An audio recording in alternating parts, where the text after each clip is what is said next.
Hello everyone, welcome back. My name's Dustin Crace, and today we're going to do a pickups video because I got too much stuff sitting out here, need to put it away. So I was kind of waiting on doing this because there is one more game I'm going to be picking up this month, and that's Etrian Odyssey 4, but I'll just roll it into March, no big deal. I'm not going to hold this up for one game, especially wanting to get all this stuff on the shelf. So let's go ahead and get into it so this is not a really long video. First up, I did get the Ni no Kuni Wizards Edition. This is the probably the third time I've shown it in a video. So I'm not going to harp on it too long. I just did a video or a game discussion for this. So if you want to hear my thoughts, go to that. There's also the first mini-sode of the podcast where Steven and I discussed this game for about 40 minutes. And there's also that if you want to check that out as well. But very happy to have this. This is a great game. And if you're an RPG lover, definitely don't miss out on this. And the other, let me see. Yeah, let's just go down the order here. I also picked up Fire Emblem Awakening. Really looking forward to this. Just started this this morning. And I have the day off, so I'm probably going to be putting a big dent into this game today. Really fantastic. I played the demo, and this is the first game on the 3DS, interestingly enough, that really makes me want to play with the 3D on. So if you get this, definitely check it out with the 3D, because it really is wonderfully subtle how great the 3D is in this. Like I said, I'm picking... forgot about this. I did get the Fire Emblem art book for pre-ordering it. Very happy to have that, because I hear, like GameStop does often, there's not enough of these to go around with every pre-order, so I was very happy to secure my copy of that. I just got done playing Unchained Blades. It was sort of my first-person dungeon crawler that I finished maybe like a week ago or so. And it's really been making me hungry for more first-person dungeon crawlers. And like I said, I have Etrian Odyssey 4 on pre-order, and I have 3... but I did not have 1 or 2, and Amazon, I guess Atlas just did a reprint of these, and got them back in stock for people to pick up in lieu of Etrian Odyssey 4 coming out. So I did pick up Etrian Odyssey 1 and Etrian Odyssey 2. Etrian Odyssey 4 will probably be my first entry into the series, and then I'll go back and play 1, 2, and 3, but really looking forward to getting into these.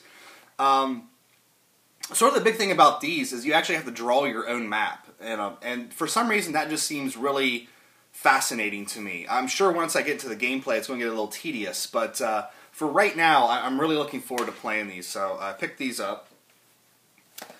Also, I picked up I might have already shown this off, I don't know. I picked up The Walking Dead on PS3, and I played episode 1, I'm like halfway through episode 2.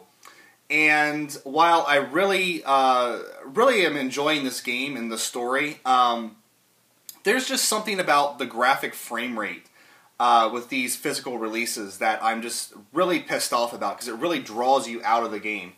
I'm really hoping that we get a patch for it, but I'm not holding my breath, so I don't know what I'm going to do. I mean, I do plan on playing it, but until I hear something about whether or not they're going to patch it, I think I'm going to wait until because the frame rate, I mean, it really just takes you out of the game completely. So I think I might just hold off on that. I also picked up Devil May Cry, because I looked at a bunch of reviews out there, and it was actually getting really good reviews. And then I started paying attention to like the YouTube viewers, and it's getting just ripped apart by the YouTube people. I actually really enjoy this game. For a hack and slash action game, you really can't get much better. Now, the big thing people hate about this is the storyline, and they're talking about, Dante being this sort of whiny emo kid, and, he's going over the top, like, cursing at the demons and stuff like that. And, I guess my view on it is, you can't read Shakespeare all the time. Sometimes you have to read some trash. And just like my movie collection, I watch, highfalutin foreign Criterion Edition films, but every now and then I like to throw in Hot Rod. And that's kind of my view on this. Every time I like to play like big idea games like Ni no Kuni and Xenoblade. And then sometimes you just want to throw something in that's just dumb and fun. And that's what Devil May Cry is. It's just kind of a dumb and fun game. And, you know, when the script gets really bad, I just sit back and chuckle at it. It's kind of like, if you've ever seen the movie Shoot 'Em Up, definitely go out and watch that. It's got Clive Owen and Paul Giamatti in it. It kind of reminds me of the same brain set that I had when I watched Shoot 'Em Up. But yeah, I still think it's a fantastic game. You know, it's made by Ninja Theory, who did Enslaved and Heavenly Sword. So the presentation is there, and I do really enjoy it. So, you know, if you're on the fence about it, you know, wait till it gets cheap. It'll probably get cheap pretty quick. But I've been having a lot of fun with it. So I picked this up because I found it for cheap. I took the sticker off it, so I can't remember how much it actually was. I want to say 13, but that could be wrong. Lollipop Chainsaw. Just because I've heard so many people talk about what a, you know, like Devil May Cry, what a dumb and fun game it is. So I picked that up. Suda51, you know, I'm slowly getting into his games. So I heard Chargeback Forward talk a lot about this game. So I definitely want to pick it up and give it a shot. And then I picked up, this is supposed to be kind of a hidden gem on the Wii. And it's... oh, what do I want to say? It's like a twin-stick shooter RPG, and that is Heavenly Guardians on the Wii. You can also get this on the PS2, and I just heard, you know, it's one of those games that is pretty cheap, and they say is, you know, you look at it and you say, oh, that's stupid. Then you look at the back, and it really does look like a Super Nintendo or maybe a PlayStation 1. Actually, it looks like a Sega Saturn game because it's 2D and it's top-down. But supposedly this is supposed to be really fun. I haven't thrown it in yet, but I'm definitely looking forward to getting to it sometime.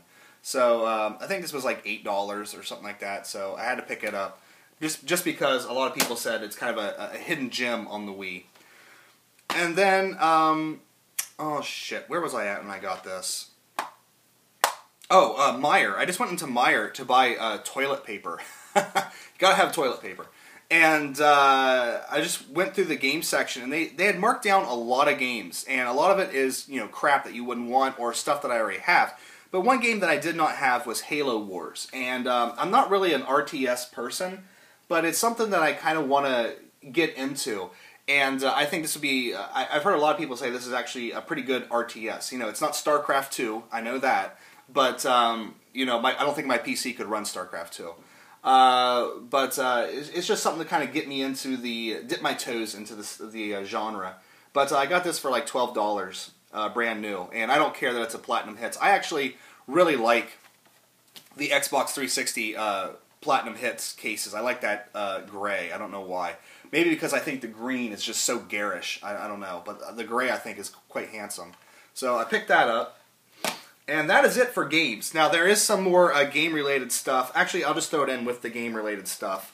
I did get the Legend of Zelda Hyrule Historia. This is not the limited edition. This is just the normal edition. But this is a fantastic book. And if you have any interest in the Legend of Zelda, then you need to go out and pick this up, because it just covers every game. There's just production art from every game. It goes through the chronology, which... you know, I had looked into beforehand, because this has been out in Japan for a while, and it's funny how everyone's favorite game in the series, Ocarina of Time, is really just this tipping point for the entire chronology. It's really the fulcrum of the entire chronology. But definitely pick this up and check it out if you are a fan of Legend of Zelda. It's a fantastic book. What do I want to go into next? Let's go ahead and get the movies done, because I didn't buy very many movies this time. I don't know why. Actually, I think Skyfall comes out tomorrow, which I'll definitely be picking that up, but I filmed this the day before, so who cares. Went to Half Price Books and found some stuff. Found Batman Beyond, The Return of the Joker, and this says it's the unrated edition, which that's the version you want to get, because this seriously... has one of the most fucked up scenes I've ever seen in a cartoon. I was sitting there watching this, and I was like, is this really in this cartoon? Is this... Whoa. You know, it actually made me feel... I don't want to say what the scene is. You can investigate on your own. but when I was watching it, it actually really made me feel uncomfortable. It made me feel more uncomfortable than a lot of live-action movies. And I've always been a fan of Batman Beyond. I thought it was a great Batman cartoon. So I saw this there for $3, and I said, well, you know, I haven't seen that in a lot of years, so I'm going to be looking forward to throwing this back in and seeing if it still messes with me the way that it did when I first saw it. And then I just picked this up there kind of on a whim. I love when these really zany comedic actors do serious roles. One of my favorite movies is Eternal Sunshine of the Spotless Mind. I actually think that's one of the most romantic movies ever made. And I love when Jim Carrey plays dramatic. And likewise, I enjoy when Will Ferrell does more serious stuff. So I picked up Everything Must Go. And I've heard a lot of good things about it. It's got a lot of actors in it that I really enjoy. I'm probably going to throw this in later today because I'm kind of in a bit of a depressed mood, I guess. And this seems like a movie to watch when you're in a depressed mood. So definitely looking forward to that. And then on the music side of things, not much stuff, but some cool stuff. I picked this up, and unfortunately I have to be very careful with it because I opened it up and the spine is starting to come apart. But the Talking Heads Once in a Lifetime box set, and this is just like a greatest hits. It's 3 discs with a DVD also. And I picked this up because, one, I've been wanting to get into the Talking Heads for a while. You know, I've heard, Once in a Lifetime, Burning Down the House, and Nothing But Flowers. And I want to kind of get more into them. And I'm glad I picked this up because it makes me want to go out and buy the actual albums now, especially Remain in Light, because Born Under Punches, The Heat Goes On, is like, I've locked into that song. For the 2-week period that my job was just going crazy, it was like my theme song. But yeah, this is a really handsome set. It was marked for $65, but they had FYE had it on sale for $20. So I couldn't pass that up. I walked by and I was like, holy shit. So I picked that up and really been enjoying that. But I gotta be careful with it. I've actually taken the CDs completely out so I don't have to open it because it's just like the back of the binding is just coming apart, which is unfortunate, but it was completely shrink wrapped, so I didn't know. Another thing I picked up, and this I don't think this is out in the States yet. I think I had to import it from Europe, which is weird because it's on Rhino, and I thought Rhino was an American record label. But New Order, Lost Sirens. This is... I've read some conflicting reports on what this is, whether it was intended to be a new album or if it's just outtakes from Siren's Call. But this is amazing, guys. If you're a New Order fan, you definitely need to check this out. The song I'll Stay With You is probably one of the best songs I've heard in a long time. I just love New Order to death, and I'm really glad I picked this up. Keeping in that same vein, when I was in Half Price Books, I saw this at the end of a vinyl rack, and while it's not one of my favorite New Order albums, it's up there right in the middle. You know, it's not one of my least favorite, but that's Technique. I found that on vinyl, and it does have the original sleeve inside of it with the reversed art, and I'm really looking forward to the actual record itself is in amazing condition. I had to get some dust off of it, but that's not a big thing. I'm actually really interested to throw this on. And I always love to listen to the difference between vinyl and CD. The biggest thing I can tell you is listen to Joy Division's The Eternal on CD, and then throw in the vinyl record, and you could literally almost fall into that sound. Unreal. So finally here, some odds and sods, mainly books, but there is one other thing that I want to show.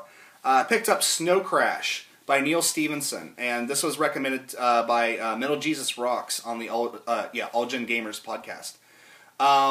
It's kind of in the same vein of Ready Player One, and it came out before Ready Player One, and I'm really looking forward to reading this.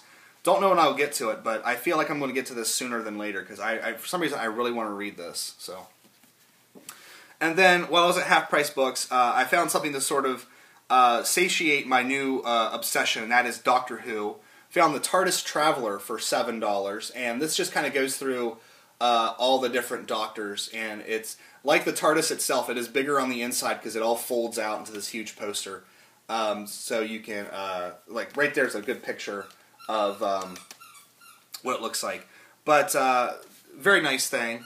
And then I found this, which is the Brilliant Book for 2011, and this covers Season 5. I found that for $7, so I couldn't pass that up. I'll definitely be going through this, and now that I'm in Season 6, it'd be nice to go back and read about all these, all the episodes and what they were trying to do with Season 5, because I really did enjoy Season 5. A lot of people don't like Matt Smith as the Doctor. I think he doesn't have the sadness and sort of the, it comes through every now and then. He doesn't have the sadness of David Tennant, but there's just something, wildly wacky about him that I enjoy. And then finally, the last piece of the puzzle, I did finally pick up, and my friend Zach was very happy about this. I finally picked up my own sonic screwdriver, and this is Eleven's sonic screwdriver. So now I can go around and act like I'm fixing things and doing things and act like a 12-year-old. But I'm a sucker for these things. Whenever the new Star Trek toys come out, I always pick up these. I have a lot of those Hasbro light-up lightsabers. I'm a sucker for the role-playing toys for different sci-fi shows. So now I have a sonic screwdriver and I can drive the dogs crazy with it. So anyway, that was my pickups. So yeah, that's really it. Like I said, Etrian Odyssey 4 here soon. I don't think there's anything else coming out this month that I need other than that and Skyfall. So anyway, guys, thanks for watching. Take care. I'll see you next time.